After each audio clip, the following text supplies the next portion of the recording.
that are being held by the government. There has been a destabilization of people's belief in normalcy. Everything has become fragmented. Everything is weaponized. All media, all information, all channels, all the time. Welcome to fifth generation warfare deployed for political purposes. You've said, quote, what we've experienced during the COVID crisis is full-on fifth generation modern political and information warfare. In early February, at a time when the White House officially doesn't even recognize that the virus is a threat, there has been meetings between the WHO and the White House and Amazon and Google and Facebook and the major players in talking about how to control the spread of disinformation and misinformation relating to the virus and vaccines, which all appears to have been basically pre-cooked. The entities, whoever they are, these shadowy figures who have been leading these efforts to promote a false narrative. If you are selfish and don't take the vaccine, you're going to put others at risk, and you're going to put the elderly at risk and the high-risk populations, and you're being selfish. All of this messaging that we got was pre-tested. The weaponization of fear against decision-making politicians that put them in a position where you will agree to our terms and conditions, Mr. Politician. It's like a clinical trial for psyops. In a world in which the government and the military is able to profoundly influence what you think, believe, hear, sense, the emotions that you feel, personal sovereignty is an obsolete notion. I think that we do face a singularity, and I think it's a choice. And it's between this dark future versus a world that I think exists on the horizon. What we can do is live courageously, and if we stop allowing them to intimidate us, we can probably take back our sovereignty a little bit.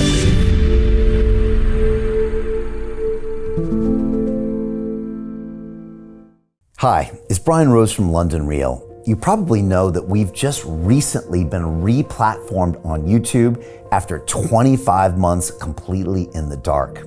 The truth is, I really need your help. What I really need you to do is click on that subscribe button right now, like this video, and maybe even leave a comment or share the link with friends. We're really fighting against an algorithm that's tried to keep us quiet for so long. And the more subscribers we have, the more people watch our content, the better guests we can bring you, the better content, and we can continue transforming lives. We've been doing this for 14 years now. I want to do this for another 14 years, but I really need your help. So click on that subscribe button, like the video, leave a comment, share this, and we're going to continue to bring you more and more great content. Thank you. This is London Real. I am Brian Rose. My guest today is Dr. Robert Malone, the internationally renowned virologist, immunologist, physician, biochemist, and author. You are credited as the original inventor of mRNA delivery and vaccination as a technology, and have spent much of the last 40 years working on vaccine development with extensive experience in drug repurposing for infectious disease outbreaks.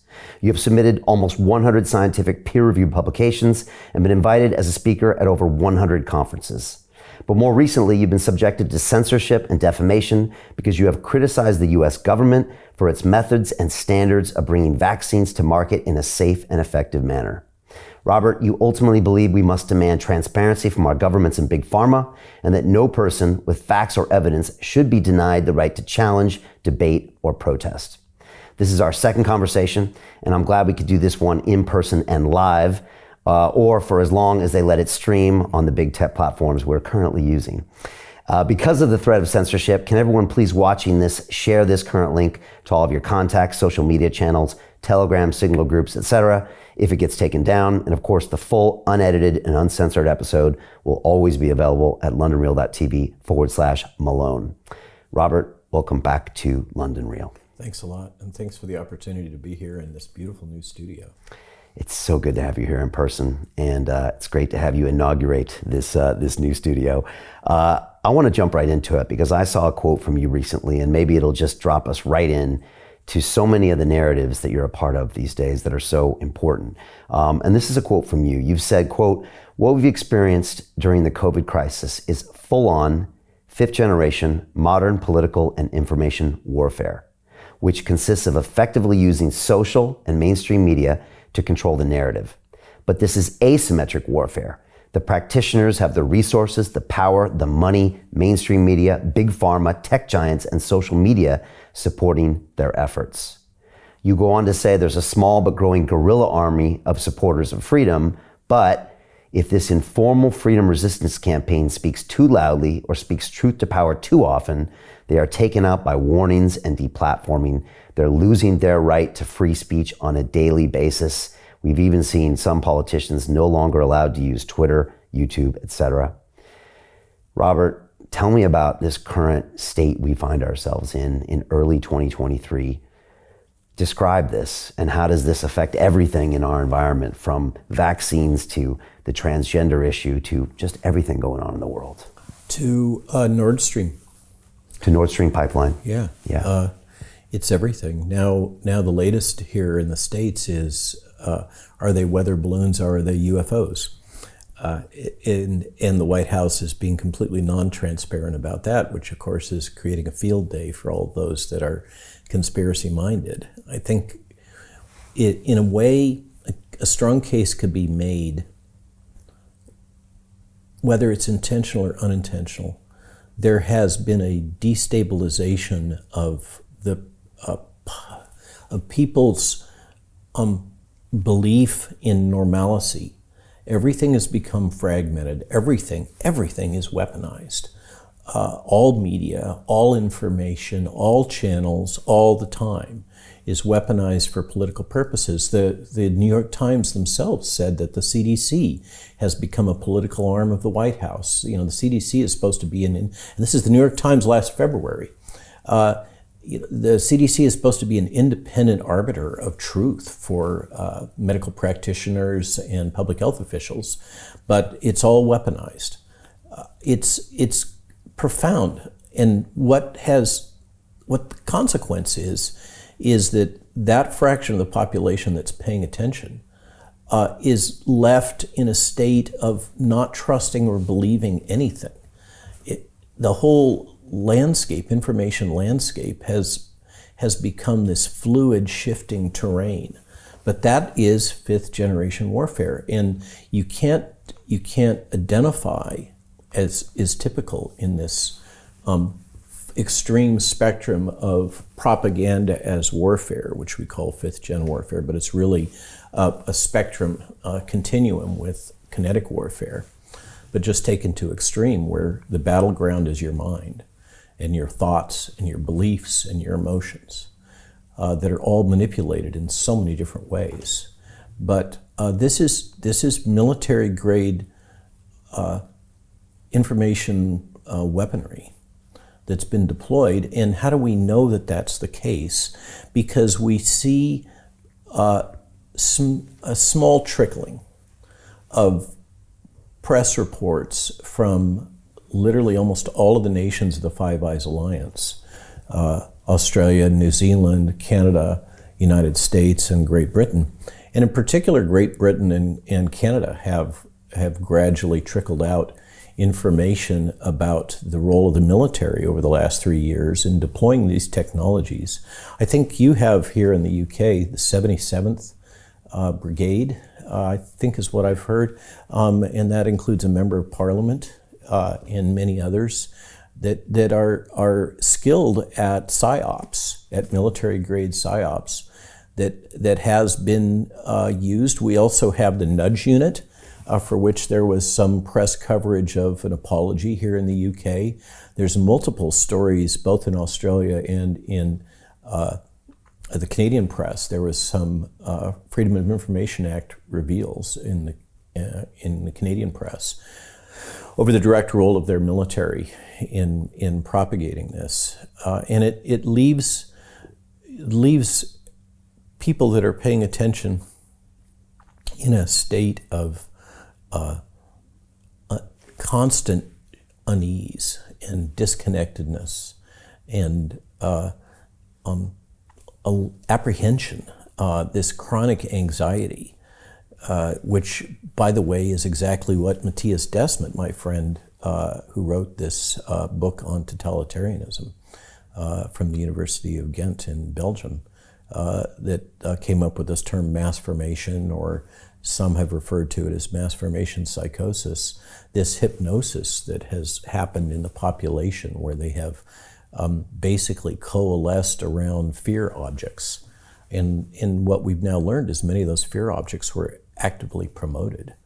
We even have Mr. Gates now talking about that the threat of the virus was overstated, and hence the response to the virus was an overreaction. You know, this is gradually coming out. But you ask about the current state. What I see is, I think I see, it's in this battlefield environment, psychological information battlefield environment. It's really hard to really discern truth and reality because it's so fluid and there's so many actors actively trying to manipulate it. But my sense is that there is a reinvigoration of a lot of these efforts currently in progress. And one interpretation of that, one hypothesis, I think is a way to phrase the term. It sounds very sciencey, and I'm not meaning it that way. I'm trying to say, I don't know this to be true. It appears that this might be one of the things that's going on. So a hypothesis is that the entities, whoever they are, these shadowy figures who have been leading these efforts to promote a false narrative about the nature of the virus, the nature of the disease, the safety and efficacy of the vaccines, the safety and efficacy of the new drug products like remdesivir, they seem to be doubling down as there is this kind of gradual trickling out reveal that's happening right now with both clinical data and FOIA information, the Twitter files, the information that's being revealed by the attorneys general, this Fauci paper that recently came out, which he says he is not saying that the vaccines don't work, even though he appears to be saying that the vaccines don't work. So there was some damage control put out after the paper was published. It seems like the information, as they say, information wants to be free. It's coming out. And now they have to redouble their efforts to try to keep a lid on this, presumably because if people become aware of what has been done to them, they will be rightfully upset.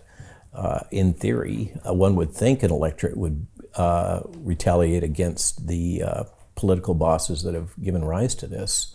I don't know that that's true anymore. It could well be that they can manipulate information, virtually manipulate reality to such an extent that people stay kind of asleep. So that's what I'm seeing is a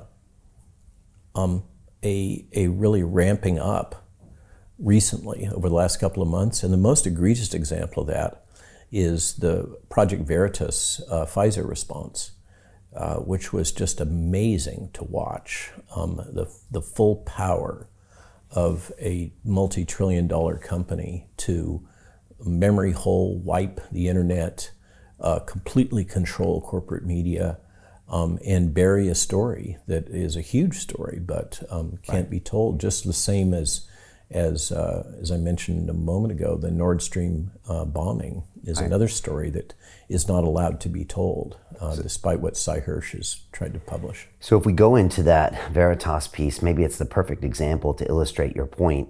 Maybe something that couldn't have even been done a couple of years ago because maybe they weren't prepared, but we saw a video come out where Project Veritas, got that Pfizer executive to confess some things that they're doing behind the scenes. That video temporarily escaped via Twitter, but then very quickly, as you mentioned on our last episode, all mentions of the executive himself was wiped off something known as the Wayback Machine, which is a way of chronicling everything that's ever been written on the internet, something that I thought was like the Bible. It couldn't be unwritten or rewritten. But you were saying they were able to wipe that and also start to wipe all other references around that. Maybe you can describe a little bit more, because I think it's a poignant example of exactly what you're talking about, manipulating information. So and then of course for the viewers here in the UK that may not be familiar with the latest in that saga, the board of directors of Project Veritas is trying to run James O'Keefe, the director who virtually is Project Veritas embodied, trying to run him out of the company. So that's just the latest in this saga. For doing that? No. Who knows? There is various soft excuses about employee harassment or other claims, things that are very difficult to verify. So kind of a cloud of suspicion has been built around him, none of which really has anything particularly tangible. Right. An information warfare tool is what that is. Right. And amazingly, it's coming from his own board of directors. So there's a lesson in that. Anybody who's an entrepreneur, select your board of directors very carefully. I think, how many times do we have to learn that lesson? Especially in nonprofits, people seem to forget that. So the story, I'm just back from London, and I get a call. Dr. Malone, would you review this video that we have embargoed from Project Veritas? And so I click on the link, view the video, and I'm scheduled for a Zoom hit like as soon as I can finish watching the video. So I'm really coming hot off of that, and they capture my reactions to it, and then they cut that in at the back end and throughout the video, where I'm basically expressing shock and awe at the tone of the young executive, more as in the content of what he's saying, which is largely forward-looking. He's disclosing in that particular cut, and it turns out they have more footage that they subsequently released. In that particular cut, he talks about Pfizer, in his position, is that of a worldwide director level. So it's pretty high. He's like 3 down from the CEO, and worldwide director of mRNA strategies, I think is the short version of his title. It comes out that he was in a urology residency about 2 years in, and he dropped out of his residency and then got this position. He has no prior experience in immunology, vaccinology, molecular virology, molecular biology. He's just slotted into this position, which is kind of fascinating in and of itself. And I assert that this represents an ESG hire, most likely. That's my hypothesis, is he was put in that position to meet certain corporate criteria for hiring of different categories, protected categories. In any case, so the gentleman speaks about gain-of-function research and denies that Pfizer is performing, and he's quite wry about it, denies that Pfizer is performing gain-of-function research rather that they're performing directed evolution. Now, in a subsequent essay, I took the time to look up what the U.S. government's definition is of gain-of-function research, and it is pretty much precisely what this gentleman is asserting Pfizer is performing, and it's just a euphemism to rename it directed evolution, which really has a different meaning than the way he's using it. So this comes out, and the focus in that particular segment and the outrage is around Pfizer, this senior Pfizer executive essentially acknowledging that Pfizer is engineering viruses, and there's a prior story in Stat News, which is a Boston-based outlet that focuses mostly on the pharmaceutical industry, among other things, and health and in general, but very much a Boston-based, really kind of an advocacy outlet for pharma. And so they had done a puff piece on Pfizer and the Pearl River, New York facilities, in which they explicitly described exactly what the gentleman was saying was going on, and talked about their collaborator at University of Texas, and a Chinese gentleman that was actually performing this directed evolution or gain of function research on their behalf, et cetera. So everything in retrospect, everything the gentleman said was really already covered in another puff piece that Stat News had put out, but nobody had paid any attention to. And then when it came out with kind of the outrageous spin of this gentleman's very casual, kind of narcissistic approach to this, under the rubric of Project Veritas, suddenly there's a bunch of outrage over it. And that triggers a cascade of events that are an amazing case study in the ability of a major corporation to control information. I think it's your Daily Mail puts out an article covering it and then almost immediately takes it down. Then this process begins. The usual internet denizens go about and capture screenshots of the Pfizer executive's LinkedIn profile and his college profile from his university, Baylor, as I recall, and various snapshots of him during medical school and things that are on the web, as well as snapshots of his bio that's put out by Pfizer, describing him and his background. And then within about 4 hours, all of that is gone. And then there's a wave of bots and trolls that come online on Twitter and other vehicles that are promoting the logic that the gentleman doesn't even exist, that this was a deep fake video, and he's not a Pfizer executive, and there's a whole lot of confusion around that. About the same time, Project Veritas launches a Twitter Spaces, which is this new tool that Twitter has set up for audio online community meeting. There's no video component to it, which is turning out to be quite effective. And I forget, there was like 20,000 plus people that tuned into that. And during that, another Pfizer whistleblower apparently sent James O'Keefe personally a organizational chart of Pfizer vaccines that clearly documented that, in fact, this person was who he said he was, and he held that position, et cetera. And that kind of started to tamp down the controversy.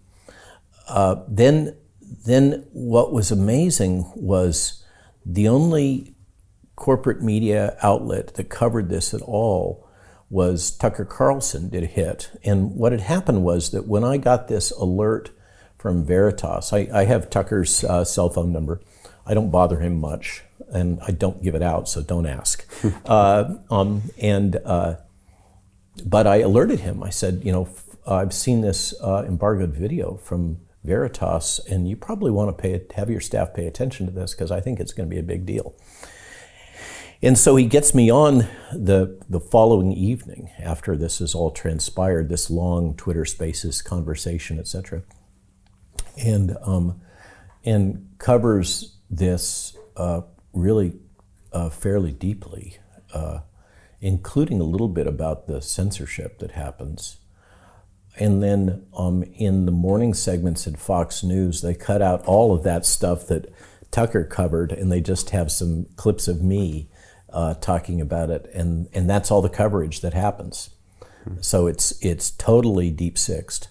And then, as you mentioned, fascinating.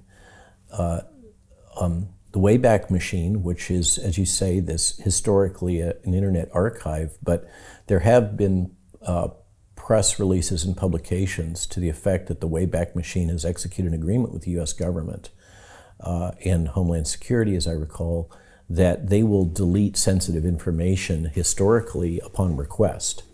So whoever that request was, this information about this young physician with this senior position at Pfizer gets scrubbed off of the Wayback Machine as if he'd never existed at all. And this was done previously just to illustrate the point. In the case of the Hunter Biden laptop story that the New York Post put out, in all of that information that came out around the context of the election was also scrubbed from the Wayback Machine. And then when it became generally acknowledged that including by Hunter Biden and his attorney, that the laptop was real as part of his recent defense strategy. Then the Wayback Machine was caught repopulating those stories back in, so repatriating the prior censorship. And all in all, it has been, and now the story's gone. Nobody's talking about it. There's no further coverage at all.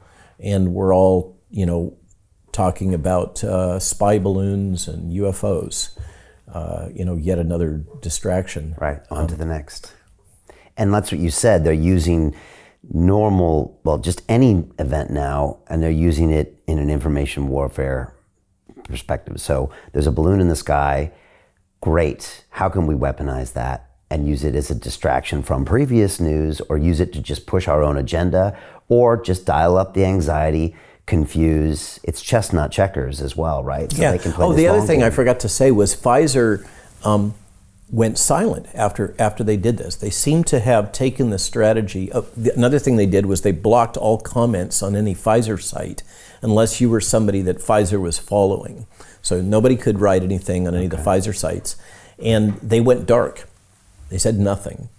And then on 8 p.m. on Friday, they dropped this statement from their PR office, presumably with their attorneys involved, in which they made a series of statements that basically were confirmatory that in fact they are doing directed evolution and gain-of-function research, but without really admitting it that it's the case. I mean, it was a classic, carefully worded statement.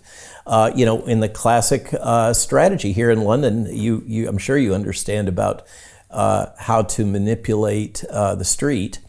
And one thing that you want to do if you don't want to take a big stock hit is you do the drop on Friday night, preferably before a 3-day weekend, so that the street has plenty of time to process that information. And when the opening bell hits, it's yesterday's news. Right. So there was that timing issue as well. I want to go a little deeper because this is important. In your book, you talk about this concept of nudging. And you say, quote, "A nudge is any attempt at influencing people's judgment, choice, or behavior in a predictable way that's motivated because of cognitive boundaries, biases, routines, and habits in individual and social decision-making, posing barriers for people to perform rationality in their own self-declared interests." And you go on in the book to talk about some of the vaccination psyops. And I wanted to mention them because I think they'll really ring true to people, because everybody got one of these messages and it affected the way they behaved during the pandemic and how they decided about that vaccine. I'm just going to list the 10 that you mentioned. And you're talking about the 10 study groups. This is a Yale University prospective randomized clinical trial testing out different messaging before there was ever a vaccine. And these are the 10 different test messages that were done in a 6-month randomized prospective clinical trial that I argue was probably more rigorous than the actual vaccine trials. So go ahead. Wow. All right. So number one is the personal freedom message. And I'm going to try to summarize each one quickly, and then you can go deeper on ones. But it's how COVID-19 is limiting people's personal freedom. And by working together, we get enough people vaccinated, society can preserve its personal freedom. That was one. Economic freedom message. Very similar to that, except it's limiting people's economic freedom. By working together, we can preserve that for society. Self-interest message presents a real danger to your own health. Even if one is young and healthy, getting vaccinated is the best way. Community interest message. A message about the dangers of COVID to the health of loved ones. The more people get vaccinated, the better it is for your loved ones. Economic benefit message about how it's wreaking havoc on the economy in general. The only way to strengthen the economy is to work together to get people vaccinated. These are hard to read. Guilt message presents a health to one's own family and community, how guilty you'll feel if you choose not to get vaccinated. Embarrassment message. Best way to protect family and the community is by getting vaccinated. Imagine the embarrassment of not and spreading the disease to someone. Anger message, right? Imagine how angry you'll be if you choose not to get vaccinated and spread to someone you care. Trust in science message. Vaccinated is backed by science. If one doesn't get vaccinated, it means that you don't understand how infections are spread, or you're one who ignores science. And then not bravery message. This is interesting. Describes how firefighters, doctors, and frontline medical workers are brave, and those who choose not to get vaccinated are not brave. And explaining how the EMTs and doctors putting themselves on the line are brave, and people that refuse are reckless. And that really gets to those alpha males, doesn't it? Who maybe passed on all the other 9. Yeah, so they do this. This all presumes that they have a safe and effective vaccine, of course. Right. And it's all done prospectively, randomized clinical trial, multiple groups. And by the way, Yale doesn't disclose who the funding agency is. This is a big trial. 600-person trial like this, 6-month follow-up, that's ballpark going to be something like $10,000 per person. Okay, somebody sunk some serious cash into doing this through Yale. And from that was clearly derived a set of approved messages that were then propagated worldwide. They were field tested in a randomized trial to see which ones were most potent. This is what the big bird get jabbed to save granny messaging on CNN is a derivative of this, right? All of this about if you are selfish and don't take the vaccine, you're going to put others at risk, and you're going to put the elderly at risk and the high-risk populations, and you're being selfish. All of this messaging that we got was pre-tested. It's like a clinical trial for PsyOps. Yeah, it was absolutely a PsyOps clinical trial run at Yale. Absolutely, unequivocally. And you're saying just as much thought, if not more, was put in this than the vaccine itself? Right? In terms of the rigor of the trial, this is a 600-person randomized clinical trial, blinded, multiple groups, prospective, all the bells and whistles, all the stuff you're supposed to have, with a 6-month follow-up. I think the endpoints were personal acceptance and willingness to take the jab, as well as one's willingness to communicate with others or attempt to influence others to go ahead and take the jab. So that's, it can't get any more overt than that, I don't think. We have, the pejorative is that we've been treated like sheep. And I don't know that that's particularly effective to call people sheep if you want to convince them of anything. That pretty much turns them off. But still, that's how our governments have treated us. And I'm afraid that the UK is often at the center of most of this type of PsyOps strategy. And then we have just layers and layers of other activities, such as the Wikipedia editing, that also seem to have an MI5 angle to them. And I mentioned the Five Eyes Alliance, of course, and the reciprocal agreements that exist between these various intelligence agencies so that ostensibly your intelligence community does not act directly against your populace in information gathering. I'm using a euphemism for spying, or other activities, but our CIA can act against your populace. That's totally allowed. But in the United States now, we have a decision by an executive order by this administration that our intelligence community is allowed to spy on Americans. So we've kind of crossed the Rubicon in all of this. We really do have a government that perceives the utilization of information warfare technology as fair game and totally within the pale, and attempts to justify it by these statements that one has to censor and use these technologies in order to save democracy. The argument there is, what is the democracy that they're really talking about? Because there's code words embedded within a lot of these phrases that are used, and in a very Orwellian fashion, much of this terminology has been redefined depending on what your particular political background is. So there's a case to be made that the term democracy in this context has more to do with the democracy envisioned by Mao where it's a democracy of an elite leadership group making decisions, not a democracy of the general populace. But if you go back and listen to various communication statements when he was in office and then subsequently, for instance, his lecture at Stanford, Barack Obama has been out front in promoting this idea that we basically have to censor and propagandize in order to preserve democracy. If someone's listening to this right now, what can they do as a prophylactic to this? I mean, I turned the television off about 12 years ago, and something told me that probably listening to that was not getting me the best information. But almost by its very nature, it's almost impossible to turn this off because, first of all, it triggers all of these fight or flight, base level emotions. Intentionally, right. And the nudge tech is really powerful, and that's nudge tech. Yeah, that's a term. Nudge technology has been pioneered here in the UK, and your government has really pioneered its deployment for all the best reasons to advance public health, minimize smoking and other behaviors that are counterproductive and cost the NHS money, which means everybody has to pay for people's bad behaviors in terms of their personal health.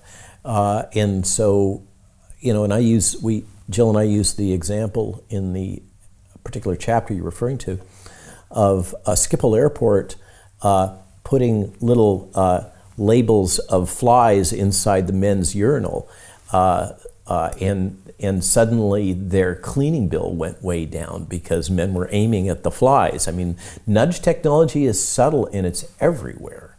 It's woven in all of the stories. It's woven in throughout the BBC. It's you can see it in Doctor Who, with the choice of gently nudging acceptance of different racial groups. I'm choosing my words, trying to choose them carefully. This has clearly been an intentional objective for good reason.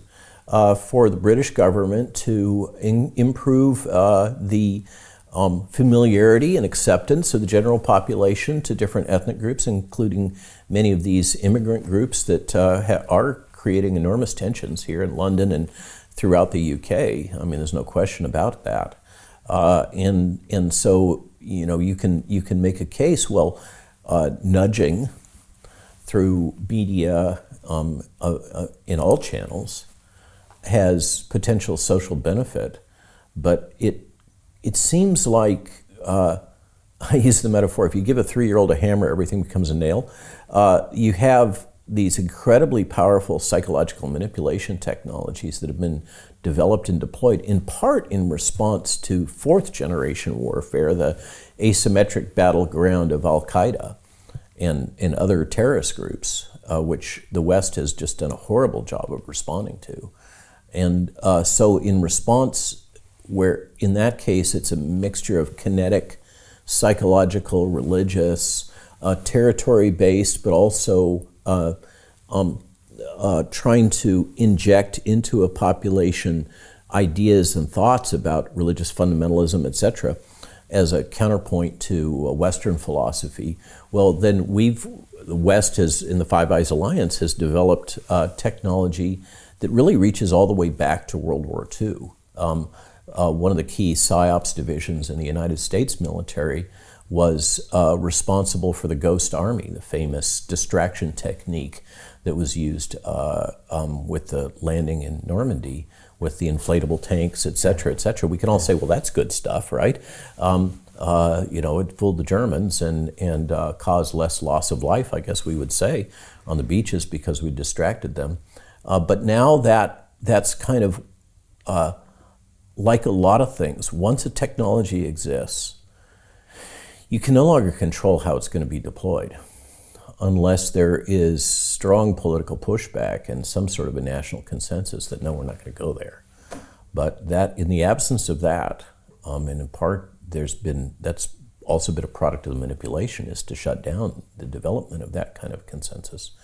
Then you have a government who has this toolkit that they can use to preserve political power and to shape and craft how a population will respond and think and believe, and whether or not they will protest, and what they will protest over. What are the things that alert them? What are the things that causes them to get agitated? And that why wouldn't you use this technology to actively manipulate the population to advance your political objectives?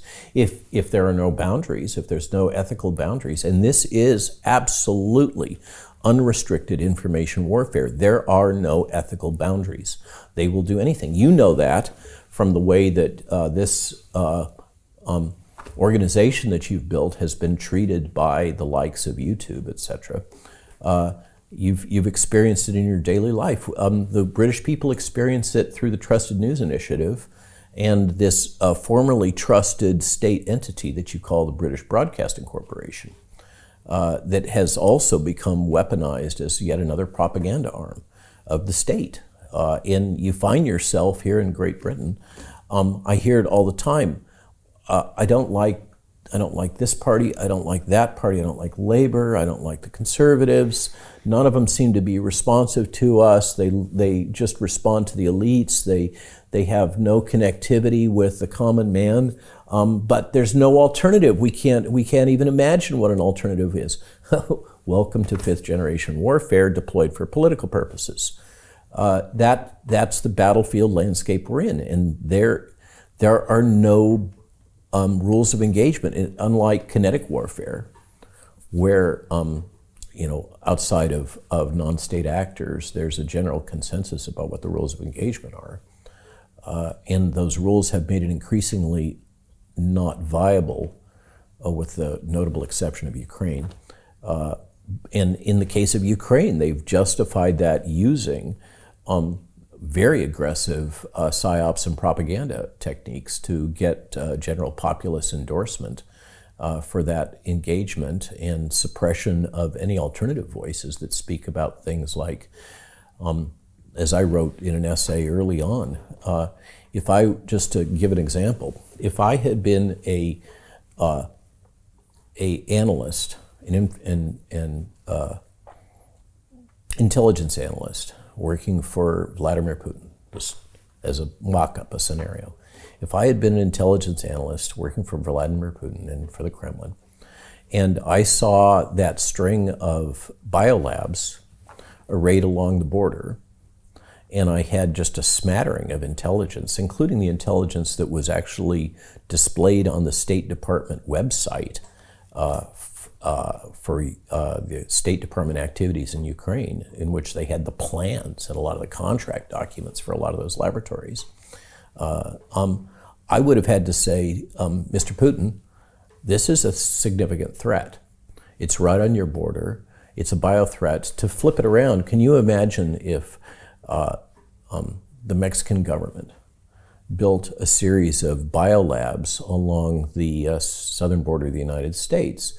What would be the United States response? Or if there were a series of biolabs put in place in Cuba, there's another example. What would our response have been? It would have been military. I mean, we would not tolerate that. There's no way.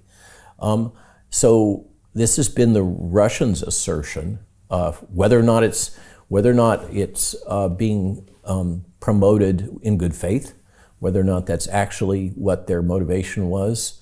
There's no way for me to discern it. But if I was an analyst in that environment, I would be saying that this represents a significant biothreat and you better respond to it and you better neutralize it. And in fact, that's one of the first things that happened, was those labs were taken out. And I had this is hearsay. In one of the rallies that we did in Los Angeles, I had a lieutenant colonel come up to me who was actively serving at the time and said, "Robert, I need to talk to you." And of course, in this environment, you can never trust anything that anybody says. Anybody could be intelligence.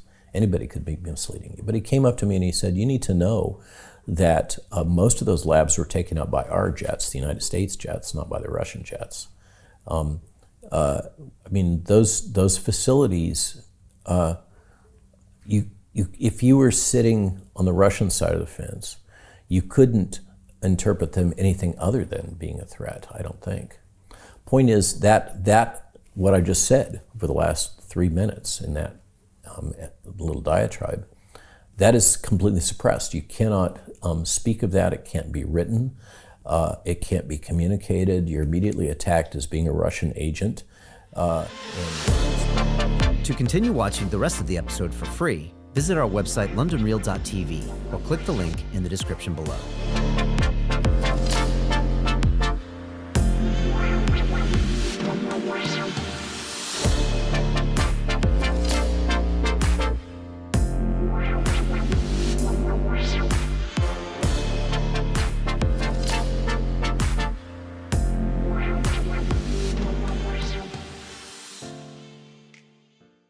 Most people will never see this opportunity. Dubai luxury transformation projects have historically delivered 40 to 90% annual returns. That is incredible. These were once reserved only for insiders with access. I spent 15 years on Wall Street and I learned this: the biggest returns always go to the people who get the call first. Now, you finally can. We've just received a brand new project with major upside potential. Allocations move fast. Click the link, apply now, and speak to my team. This is your chance to see what others never will.